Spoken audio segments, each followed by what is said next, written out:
কলেজের গ্রিলের ভিতর ঢুকিয়ে দিয়েছে। যত চিৎকার করবে ততবার বেশি করে আসবো। 12ই জানুয়ারি তাপস মিত্র ডেকেছে, আসার চেষ্টা করব। 22শে জানুয়ারি রাজীব বলছে রাম মন্দিরের 3য় বর্ষ পূর্তি, আপনি আসুন, সারাদিন চলবে, আমি আসার চেষ্টা করব।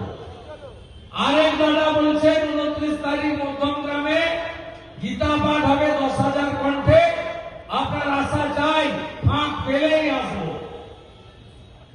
আর এদের ফটোগুলো তুলে রাখো, আমার লাগবে মে মাসে, লাগবে। যোগীজির দেখানো পথে শুকনা লঙ্কার ধোঁয়া এদের নাকে ঢোকাতে হবে। আমি ধন্যবাদ জানাই আপনাদেরকে। বারাসাত